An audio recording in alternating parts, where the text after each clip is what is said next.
अगला ही लिखो। सब के सब अंबानी हो रखे हो। 60,000 का है सर। है ना। हाँ वो एक देखा था, वो ऐसे भी फोल्ड हो रहा था, मैट देख रहा था ट्रांसपेरेंट वाला। अबे नीचे नीचे भैया रहने दो। बाप रे, बताओ पूछना ही बेकार तुम लोगों से। नेक्स्ट पॉइंट आइए, फोर्थ पॉइंट होगा, ये है मॉडर्न डेवलपमेंट, मॉडर्न एजुकेशन, आधुनिक शिक्षा का प्रसार।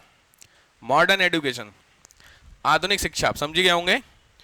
फोर्थ पॉइंट में मॉडर्न एजुकेशन आ गई थी आपकी। मॉडर्न एजुकेशन जानने से ना बहुत सारी चीजें मिली। देखो क्या होता है ना, जब अगर देश को आपको एक करना है, तो अगर आपको लोगों को आपस में कनेक्ट करना, वो ध्यान से, तो आपके अंदर कौन कौन सी फीलिंग्स होनी चाहिए बताओ। अगर अगर आपको सारे लोगों को आपस में कनेक्ट करना है, तो आपके अंदर कौन कौन सी फीलिंग्स होनी चाहिए। जैसे एक फीलिंग है ह्यूमैनिटी, तभी तो पॉसिबल है। अगर ह्यूमैनिटी आपके अंदर नहीं है तो आप सभी लोगों से कनेक्ट कर सकते हो। भाई लॉजिक आप किसी एक सेक्शन से कर सकते हो, कि दो से कर सकते हो, कि सबसे नहीं कर सकते हो। भाई जिसके पास सब कुछ होगा आप उसको आराम से कनेक्ट कर लोगे, लेकिन जिसके पास नहीं है उसको तो ह्यूमैनिटी चाहिए ना, हमारा कुछ कुछ। तो लॉजिकली हमें मॉडर्न एजुकेशन से यह समझ में आया कि पूरी दुनिया में क्या चल रहा है, और पूरी दुनिया में जहां जहां पे रिवोल्ट हुए और सक्सेसफुल हुए, उसके पीछे का क्या रीजन होगा। मान लीजिए कोई कंट्री है एक्स, इस कंट्री में रिवोल्ट हुआ, ठीक बात है, और ये रिवोल्ट कैसा रहा, सक्सेसफुल हो गया, यानी यहां का जो रिवोल्ट था वो क्या हो गया, पास हो गया, सक्सेसफुल हो गया। तो लॉजिक है इस रिवोल्ट के कुछ ना कुछ तो रीजन होंगे। कोई भी रीजन हो, सबसे बड़ा जो रीजन होगा, यहां के जो लोग होंगे वो आपस में कनेक्ट होंगे कि नहीं होंगे। और जो भी लोग होते हैं वो दो ही हो सकते हैं, या तो वो क्या होंगे, गरीब होंगे, या वो अमीर होंगे। किसी भी कंट्री में दो ही तरीके के लोग पॉसिबल है, या तो अमीर या गरीब।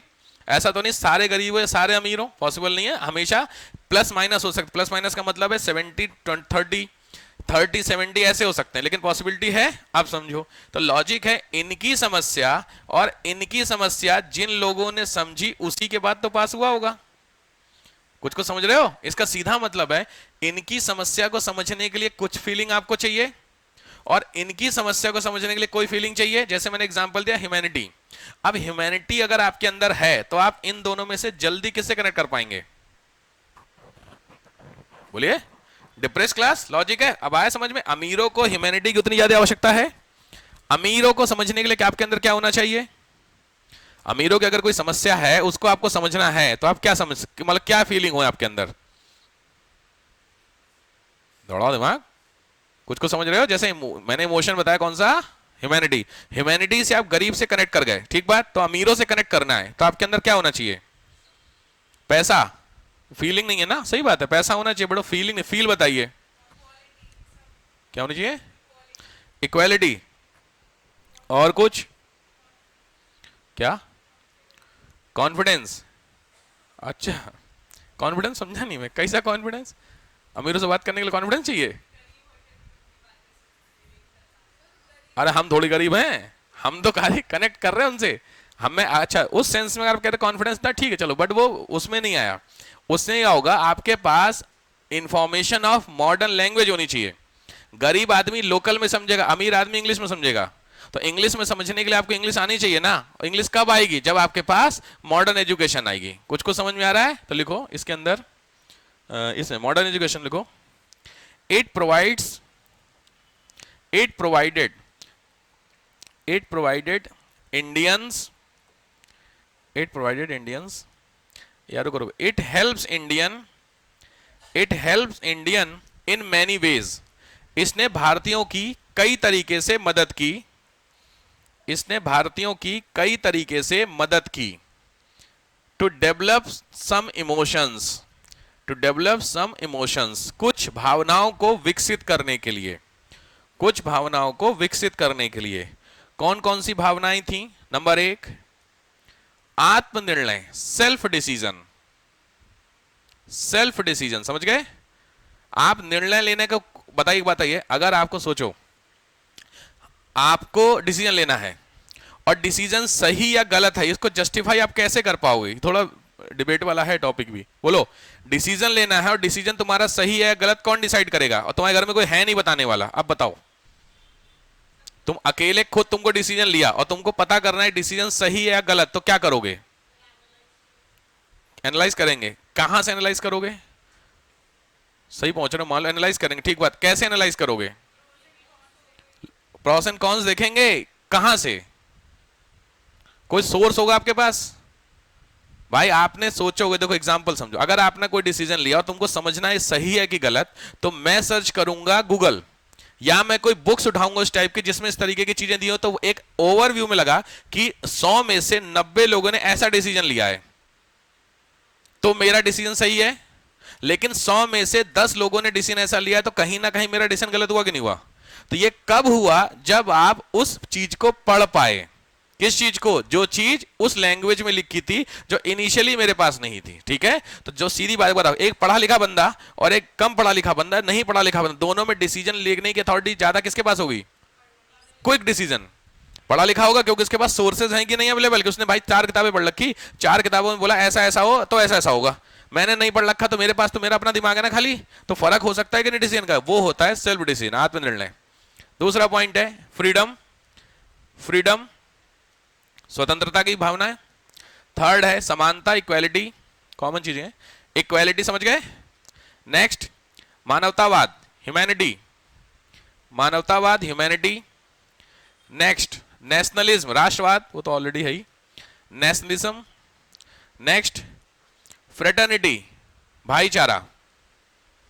समझ रहे हो सारी चीजें? ये लगभग जितने इमोशंस हैं ये सब आपको कब समझ में आएंगे? जब आप पढ़े लिखे। कोई पढ़ा लिखा व्यक्ति को तो ये सारी चीजें समझेगा। अनपढ़ व्यक्ति से आप डिबेट करो और पढ़े लिखे से डिबेट करो, आपको समझ में आ जाता है कि कितना पढ़ा लिखा है कि नहीं। किए हैं कभी? कभी किए हैं कि मौका मिला है कभी? कभी आप बहुत अच्छे पढ़ा लिखा व्यक्ति है उसके साथ, या कम पढ़ा लिखा या बिल्कुल पढ़ा लिखा, दोनों में डिबेट कीजिए, आप हार जाएंगे। हार जाएंगे, दोनों से हार जाएंगे। लेकिन आपको पहले वाले से हारने में दुख नहीं होगा, क्योंकि आपने कुछ सीख लिया है। आप एक डीएम आदमी के पास गए, आपकी कोई सिचुएशन थी और आपने कुछ बोला, उसने आपकी बात को काट दिया। अरे तुमने अपने बड़े से पूछा और उन्होंने तुम्हारी बात को काट दिया, तो तुम्हें दुख नहीं होना चाहिए। क्यों? क्योंकि उनके पास एक्सपीरियंस था, उन्होंने तुमको सही रास्ता दिखाया। मेरी बात समझे? अभी आपने कोई क्वेश्चन मेरे से पूछा और वो क्वेश्चन मैंने बोला नहीं ऐसा नहीं ऐसा होगा, तो आप मेरे को बुरा मानोगे? क्या बात कर रहा है, अच्छे से मेरी बात काटी, नीचे मिल, लॉजिक है नहीं ना? तो लॉजिक क्या होगा? नहीं, सही सीखे। लेकिन सेम कहानी आपको पता है कि वो व्यक्ति नहीं जानता है और वो तुम्हारी बात कर दो, क्या यहाँ पे जाने दे पागल, ही नहीं होता है। बस यही सोच होता है। तो ये सोच कैसे डेवलप होगी? जब आपके पास नॉलेज होगी। तो सीधी बात है, आप यहाँ पे किससे कनेक्ट कर रहे हैं?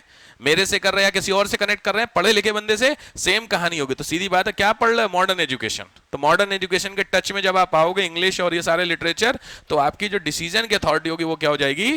बढ़ जाएगी। इसी में लिखो, सेम में, इन इंडियन नेशनलिज्म, भारतीय राष्ट्रवाद में, इन इंडियन नेशनलिज्म, भारतीय राष्ट्रवाद में, a lot of thinkers played a very crucial role या very important role। कई सारे दार्शनिक ने बहुत इंपॉर्टेंट रोल दिया। a lot of thinkers played an important role। बहुत सारे जो इंडियन, जो इवन गांधी जी आप सुने होंगे, गांधी जी के ऊपर सबसे बड़ा पता है? एरिस्टोटल का नाम सुने हो? अरस्तु। गांधी जी बहुत ज्यादा एडमायर करते थे अरस्तु को। तो गांधी जी की जो थ्योरी है उसमें आधे से ज्यादा एरिस्टोटल की थ्योरी है। तो गांधी जी ने अरस्तु को पढ़ा होगा तभी तो। टॉलस्टॉय सुने हो? टॉलस्टॉय थिंकर थे। तो लॉजिक बात है, गांधी जी ने खुद इस चीज को अपनी किताब में लिखा। गांधी जी की बुक का नाम क्या है? गांधी जी की ऑटोबायोग्राफी का क्या नाम है? अरे भगवान, हिंदी इंग्लिश जो पता हो बताइए। हाँ, कोई बात नहीं, आगे गांधी जी पढ़ोगे तो पढ़ना ही पड़ेगा आपको, मुझे लगा पता होगा यार। एक्सपेरिमेंट विद ट्रूथ, सत्य के प्रयोग, नहीं सुना आप लोगों ने? ये दूसरी गांधी जी की बहुत फेमस किताब है हिंद स्वराज। इन सब किताबों में गांधी जी ने बोला है कि जब मैं अफ्रीका पहुंचा तो मुझे मौका मिला इन चीजों को पढ़ने का। ये जो मैंने नाम बता रहा हूं, टॉलस्टॉय, अरस्तु, या इन सबको, तो इन सब थिंकर्स को पढ़ने से नई चीज डेवलप हुई कि नहीं? बट ये सब जो नए थिंकर हैं ये हैं किसमें? इंग्लिश में ना। तो तुमको इंग्लिश आएगी तभी तो पढ़ पाओगे। तुमने मेरे से पूछा सर पॉलिटी की कोई बुक बता दो, मैंने पॉलिटी की बुक्स बताई एक्स। अब वो किताब है इंग्लिश में, तो लॉजिक बात, अगर आपको इंग्लिश आएगी तो फायदा मिलेगा अगर कोई किताब हिंदी, मैंने बोला ये कि जैसे मैंने घटना चक्र बोली, अभी घटना चक्र 2-3 साल से इंग्लिश में आ रही है, नहीं तो घटना चक्र हिंदी में आती थी। अब आप इंग्लिश की हो चाहे हिंदी को, दोनों को हिंदी में ही पढ़ना है, तो लॉजिक बात है इंग्लिश वाले थोड़े से पीछे थे क्योंकि उनको हिंदी नहीं आती थी, लेकिन जो बच्चे बाइलिंगुअल हैं उनको फायदा कर गया, उन्होंने फट से पढ़ ली। समझ में आया डिफरेंस? कब पढ़ ली? जब आपको हिंदी आती थी। तो सेम कहानी इसी को वाइस वर्सा कर लो, जब तुमको इंग्लिश आएगी तो मॉडर्न एजुकेशन होगा कि नहीं होगा। तो यहां मैं थिंकर्स के नाम दे रहा हूं, लिखो इंपैक्टेड बाय, क्या लिखो, लॉट ऑफ थिंकर्स डैश। पहले बंदे का नाम लिखो Milton, Milton. Second Bentham, Milton Bentham, Bentham. Mill, MILL, Mill, सब ठीक। Spencer, Spencer. Rousseau, Rousseau. Voltaire, Voltaire, Voltaire. ठीक है, इनमें से 2-4 थिंकर के नाम आपको पता होने चाहिए लिखने के लिए। तो ये सब फिलोसफर हैं फॉरेन के, जिन्होंने बहुत सारी थ्योरीज को दिया था, जिन थ्योरी को हमने समझा और इम्प्लीमेंट करने की कोशिश की। इसमें गांधी जी बहुत इंपॉर्टेंट है इसमें। ठीक है, चलो नेक्स्ट पॉइंट इसी में लिख लो, इसी में ही मॉडर्न एजुकेशन में लिखो रोल ऑफ इंग्लिश, इंग्लिश का रोल। क्या तो रख दे, चला जाए, अभी क्लास में चल रहा ना, बात करूंगा मैं, आराम से करूंगा। कृष है क्या? बड़ा समस्या है यार, काम है कुछ तो प्रसाद मैं ले लिया, तुमको वहीं रख दो, टेबल पे रख दो। बच्चे इधर आओ, सामने आओ, टेबल पे रख दो, टेबल पे रख दो, ठीक है ना, वहीं टेबल रख दो मेरे। ये वैष्णो देवी हो गया है नवरात्रि में, तो मैंने पूछा भाई सही सही जाना, सही सही आ गया वहां से, तो कह रहा सर भीड़, तो भीड़ हुई थी, भीड़ थी ना। वैसे भी इस समय तो भक्ति बढ़ी रही है, नवरात्रि में तो और बढ़ती है। नवरात्रि में वैष्णो देवी अपने आप में सोचना ही भाई, देखो हो गया, आ गया गया तो मैंने बोला गया तो प्रसाद जरूर लाना भाई, हम तो जा नहीं पा रहे, मौका मिल नहीं पाता है। क्या क्या लिखो, रोल ऑफ इंग्लिश समझ गए? तो इंग्लिश का रोल समझ गए, हर जगह आएगा कि नहीं आएगा। इंग्लिश, इंग्लिश वाली लिटरेचर पढ़ने से, इंग्लिश लिटरेचर को भी पढ़ा और दुनिया भर में जहां क्या क्या हो रहा है भाई समझो। इंग्लिश में अगर कोई चीज है तो वो 2 चीजें, एक होता है ट्रेडिशनल, यानी दुनिया भर के फिलोसोफर की जो थिंकिंग है वो इंग्लिश में है, और दुनिया भर में जो करंट इवेंट्स हो रहे हैं वो करंट इवेंट्स भी सक्सेसफुल हुए। जैसे समझो, जैसा भी पढ़ोगे तुम लोग, आयरलैंड की क्रांति पढ़नी है तुम लोगों को। आयरलैंड की क्रांति से, आयरलैंड का जो रिवॉल्यूशन था उससे भगत सिंह बहुत ज्यादा वो थे, फेक वो इंस्पायर्ड थे। तो आयरलैंड का जो रिवॉल्यूशन हुआ वो रिवॉल्यूशन कैसा था? सक्सेसफुल हुआ। लेकिन ये रिवॉल्यूशन के बारे में जो इंफॉर्मेशन होगी वो तो इंग्लिश में होगी ना। तो अगर आपको इंग्लिश नहीं आएगी तो कैसे पढ़ लोगे मुझे बताओ। तो इसीलिए रोल ऑफ इंग्लिश में 2 चीजें होती हैं। पहला क्या होता है, जहां आप लिखियो, लिखी लो रोल ऑफ इंग्लिश में, रोल ऑफ इंग्लिश लिखियो ना शायद, तो रोल ऑफ इंग्लिश में लिख लो, पहला ट्रेडिशनल इंफॉर्मेशन, परंपरागत ज्ञान, और दूसरा कंटेम्परेरी, समसामयिक ज्ञान। ट्रेडिशनल नॉलेज जो मैंने बता दिया, थिंकर्स को पढ़ना। कंटेम्परेरी का मतलब लिख लो, समसामयिक बोलते हैं हिंदी में, जो चल रहा था। ठीक, नेक्स्ट 5th पॉइंट है रोल ऑफ मॉडर्न प्रेस, आधुनिक प्रेस का विकास। रोल ऑफ मॉडर्न प्रेस, आधुनिक प्रेस का विकास। मॉडर्न प्रेस, तो इसमें 2 चीजें समझने वाली होती है। पहली चीज होती है मॉडर्न प्रेस में डेवलपमेंट ऑफ प्रेस।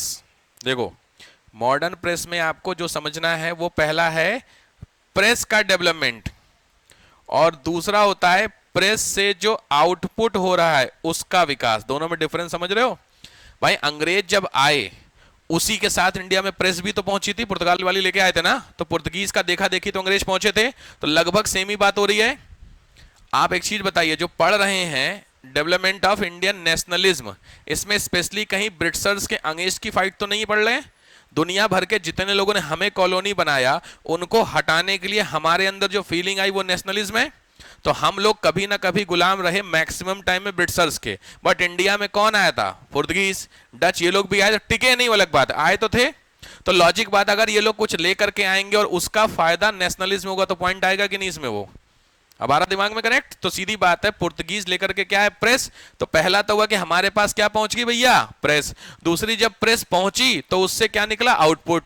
आउटपुट में निकलेंगी दो चीजें, पहला क्या निकलेगा तुम्हारी मैगजीन, और दूसरा क्या निकलेगा तुम्हारा न्यूज़पेपर।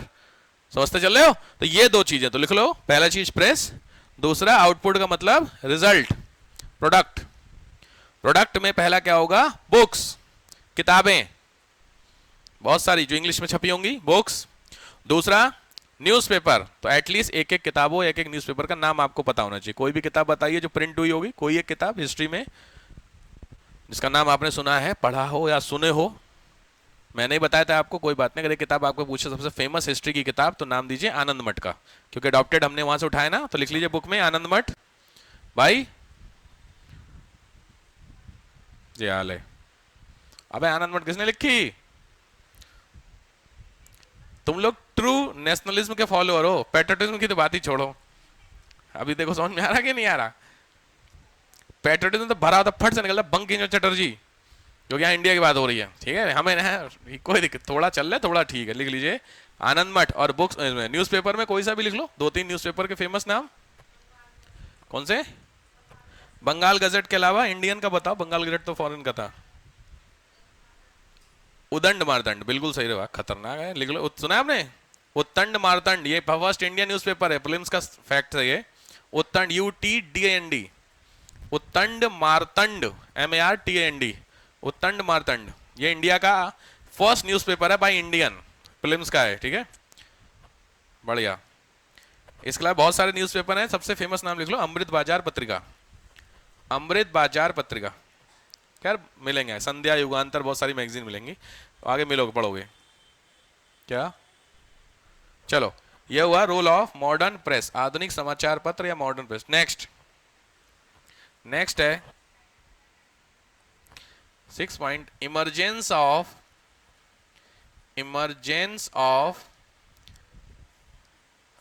Elite class.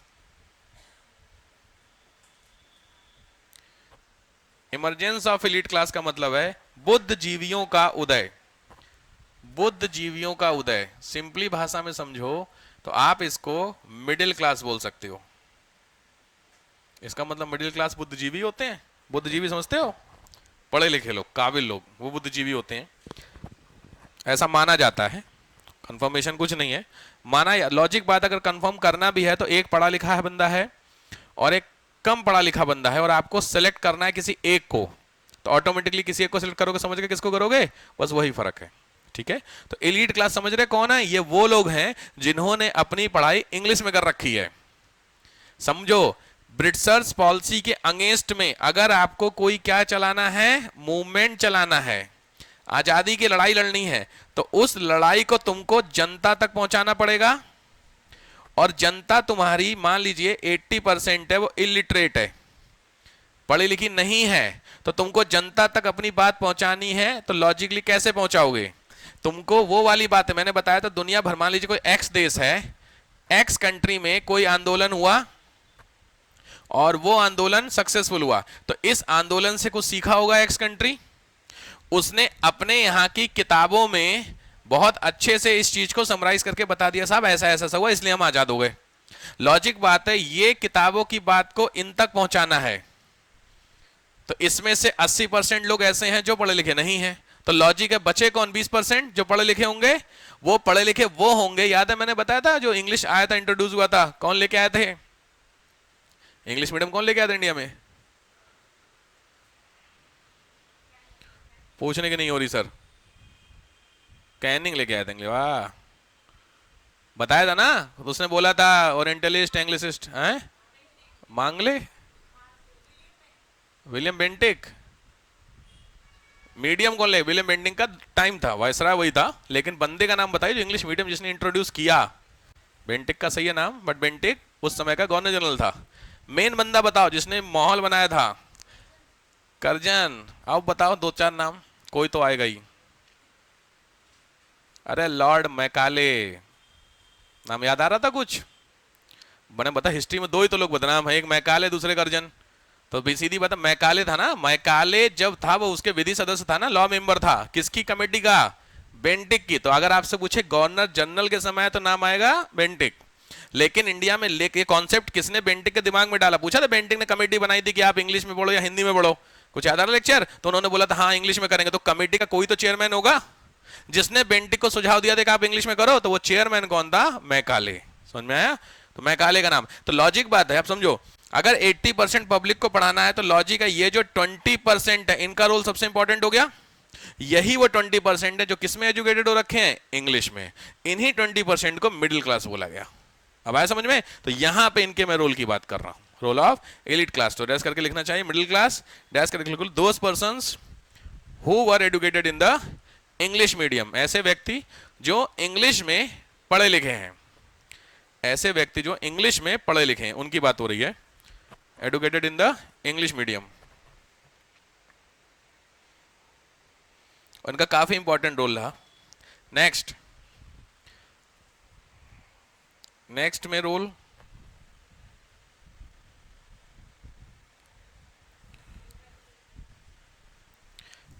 में आपका रहेगा वो है, लिखो वैल्यू ऑफ हिस्टोरियन या हिस्ट्री लिख लो, हिस्टोरिकल लिख लो, हिस्टोरिकल रिसर्च। हिस्टोरिकल रिसर्च, ऐतिहासिक शोध, इसका फायदा हुआ। हिस्टोरिकल रिसर्च, इतिहास का शोध। देखो ये हटा दूं, समझो, जो हिस्टोरिकल रिसर्च होता है वो दो चीजें होती हैं। हिस्टोरिकल रिसर्च की मैं बात कर रहा हूं। हिस्टोरिकल रिसर्च में दो चीजें हैं, एक है एंशिएंट मेन है, ये एंशिएंट कौन सा? इंडिया का। और दूसरा है वर्ल्ड का। भाई दुनिया भर में इतिहास तो प्राचीन इतिहास दोनों जगह पे होता होगा, इंडिया में भी रहा होगा, दुनिया में भी होगा। मिडाइवल को नहीं पढ़ते, मिडाइवल के रिसर्च से हमें कुछ खास हासिल नहीं हुआ, क्योंकि मिडाइवल में भी हम क्या थे? एक तरीके से गुलाम थे। अब हाँ, दिल्ली डायनेस्टी, उसके बाद लोधी हो, तुगलक हो, उसके बाद मुगल, ये सब लगभग लोग कंट्रोल ही तो किए थे एक तरीके, अपने तो नहीं थे ना। हमारे अपने कौन थे? शुरू से देखें एंशिएंट से गुप्ता मौर्य ये सब अपने थे। चलो जी गए। तो पॉइंट क्या हुआ, बस समझो, हुआ ये था कुछ इस तरीके से कि ये जो 1200 से लेकर के 1800 वाला जो टाइम है, मोटा मोटी कौन सा? मिडाइवल का जो पीरियड है, इस पीरियड में हमारी जो थॉट प्रोसेस थी या जो सोचने की क्षमता थी वो डिक्लाइन हो गई 600 साल में। जबकि ऐसा नहीं था। हमसे इस 1200 से पहले एंशिएंट में ऐसे लाखों एग्जाम्पल आपको मिल जाएंगे जब दुनिया भर के लोगों ने इंडिया के ऊपर अटैक किया और हमारे यहाँ के राजा ने उनको मार के भगा दिया। एग्जाम्पल एक से एक है, सबसे फेमस तो अलेक्जेंडर का तो सुना ही हो सब। उसको किसने हराया था? लड़ाई हुई थी, सेल्यूकस को भेजा गया था। चंद्रगुप्त मौर्य के आसपास की कहानी है, पढ़ोगे मौर्य पीरियड में। तो सोचो उतना बड़ा बंदा था, उसको तक हरा दिया गया। ये चीजें हमारे दिमाग से इस दौर में हट गई। तो लॉजिक बात है, इस बात को बताने के लिए कब वाले में? इस टाइम पीरियड में कोई तो चाहिए। तो उस कोई में दो लोगों का रोल आता है इस एंशिएंट हिस्ट्री को समझने। एक थे ब्रिटिशर्स जो राइटर थे, मैंने तुमको बताया था कुछ ब्रिटिश राइटर के नाम जिन्होंने इंडिया के उपनिषद और उसको कन्वर्ट किया था, याद आ रहा? ट्रांसलेट किया था इंग्लिश में। और कुछ याद आ रहा? कोई एक नाम बताओ। भगवत गीता का ट्रांसलेशन, उपनिषद का ट्रांसलेशन मैंने लिखवाया था एंशिएंट लेक्चर में। हाँ क्या? जेम्स प्रिंसेप एक नाम आ जाएगा, जिन्होंने क्या पढ़ा था? इंडस वैली के आसपास। तो इंडस वैली की चीजों को हम तक किसने पहुंचाया? प्रिंसेप ने पहुंचाया। तो अच्छी चीज है कि नहीं है? हमें एक चीज समझ में, अच्छा ऐसे राजा होते थे, ऐसा होता था, उनके ऊपर अटैक हुआ, जो मैं बता रहा 5 कबीले थे, फला फला फला लड़ाइयां हुई, कौरव पांडव में ये जीते वो जीते। चीजें समझ में कैसे आई? जब किसी ने पढ़ा होगा ना। और किसने पढ़ा? जिसमें ब्रिटिशर्स का नाम आ गया। तो लॉजिक बात है, जो हम ये कब हुआ? जब हिस्टोरिकल रिसर्च होगा तभी तो ऐसा हुआ होगा। अगर अंग्रेज अपने काम से काम रखते तो इसका कोई मतलब नहीं रह जाता। ये पॉइंट इसमें चलेगा। अब आ रहा समझ में? तो इसमें आपको लिखना होगा, लिखो हिस्टोरिकल रिसर्च में 3 लोगों के नाम लिखो। मैक्स मूलर, इस टॉपिक के अंदर हिस्टोरिकल रिसर्च में मैक्स मूलर, दूसरा नाम है विलियम जोन्स, बहुत इंपॉर्टेंट है, विलियम जोन्स। और तीसरा नाम जिन्होंने बताया James Prinsep, William Jones, James Prinsep. ये तीनों लोग थे जिन्होंने इंडियन हिस्टोरिकल का रिसर्च किया, इंडियन हिस्ट्री का पूरी तरीके से रिसर्च किया। इनका नाम आएगा। दूसरा, एक सोसाइटी का नाम लिखिए, एशियाटिक सोसाइटी ऑफ बंगाल। ये तो तीन हो गए बंदों के नाम। नेक्स्ट है Asiatic society of Bengal. Asiatic society, जिसके एक प्रॉपर एक सोसाइटी ही बन गई थी, प्रॉपर एक सोसाइटी ही बन गई थी इस चीज को लेकर के। कौन सा नंबर है, आठवां है, नाइन्थ है, सेवेंथ है, ठीक। तो एशियाटिक सोसाइटी ऑफ बंगाल जिसका काम ही था हिस्ट्री का रिसर्च करना, तो इससे भी कुछ समझ में आ गया आपको, ठीक है। अच्छा, इस रिसर्च से कुछ अच्छी चीजें समझ में आ गई आपको, क्या क्या निकला होगा, पुराने समय में भी दुनिया भर के लोग आए, अटैक किए थे, हम कैसे बचे, ये सब सीखने को मिल गया कि नहीं लिखना, तो यही पॉइंट इसमें आएगा, तो इसको लिखने की ऐसा नीड नहीं है, ठीक है। आप ये कह सकते हो कि ऑल दीज स्टडी, इन सभी अध्ययन ने डैश करके डेवलपमेंट ऑफ सेल्फ कॉन्फिडेंस, आत्मविश्वास बढ़ाने का बहुत काम किया। आत्मविश्वास समझ गए, हमारे यहां भाई साहब कौन रहे हैं, अशोक रहा है, चंद्रगुप्त मौर्य रहे हैं, महाराणा प्रताप रहे हैं, शिवाजी रहे हैं, तो आपका अंदर कुछ माहौल बन रहा कि नहीं बन रहा कि भाई साहब ये रहे। जैसे मैंने बताया, हमेशा पिताजी क्या एग्जांपल देते, रिक्शे वाले लड़का ये बना, तुम्हारा माहौल बनेगा यार रिक्शे वाला। अच्छा, अगर सीरियस वाली इसको समझने की कोशिश करें तो सही वाली बात है कि नहीं है, कि अगर एक रिक्शे वाला जिसके पास अपॉर्चुनिटी नहीं है उसका लड़का बन सकता तो मैं भी बन सकता, बट ये चीज तुम तक पहुंचाई गई ना, अगर तुम तक ये बात आती ही नहीं तो तुम इनकरेज कैसे होते, बात समझ रहे हो। तो ये बात जो पहुंचाने का काम था किसने कर दिया, हिस्टोरिकल रिसर्च में आएगा। क्लियर हो गया। नेक्स्ट लिखिए, नेक्स्ट पॉइंट है contemporary European movement, European movement, समकालीन यूरोपीय आंदोलन, समकालीन यूरोपीय आंदोलन, कंटेम्परेरी यूरोपियन मूवमेंट।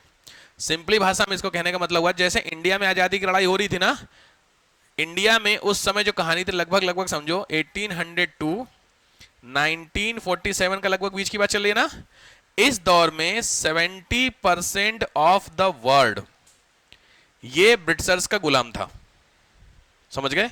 दुनिया का 70% हिस्सा ब्रिटेन का गुलाम होगा, तो इसमें से हम एक थे। तो लॉजिक बात है, जब हमारे यहां आजादी की लड़ाई हो रही होगी तो दुनिया भर में भी तो हो रही होगी ना, समझ रहे हो। जब दुनिया भर में हो रही होगी तो लॉजिक ये निकला कि अगर वो हमसे पहले आजाद हो गया तो हमें कुछ तो फायदा हुआ होगा ना। तो इंपैक्ट ऑफ क्या होगा, कंटेम्परेरी यूरोपियन मूवमेंट, इसमें लिख लो एट दैट टाइम, उस समय यूरोपियन कंट्रीज, यूरोपीय देशों में, कॉमा अमेरिकन कंट्रीज, अमेरिकी देशों में, एंड अफ्रीकन कंट्रीज, अफ्रीकी देशों में, European countries, American countries and African countries, almost all fight with the Britishers, almost all were fighting with the Britishers, लगभग सभी अंग्रेजों के साथ लड़ाई लड़ रहे थे।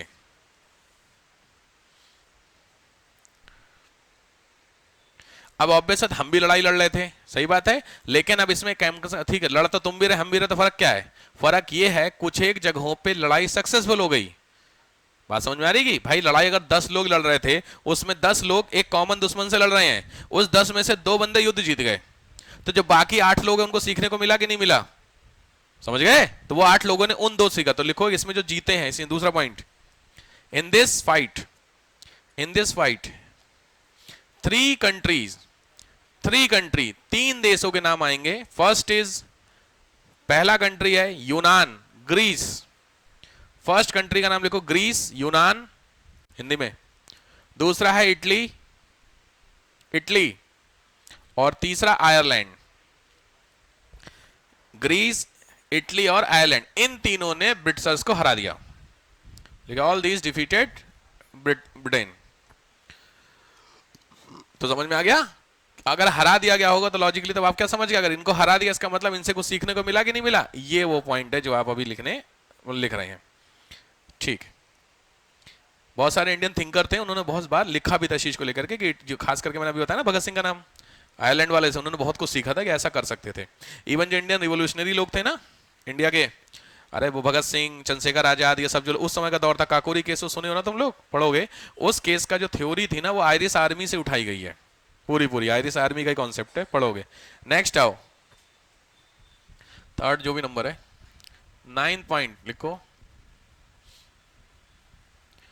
Developmental approach, developmental approach of movement, आंदोलन का प्रगतिवादी स्वरूप।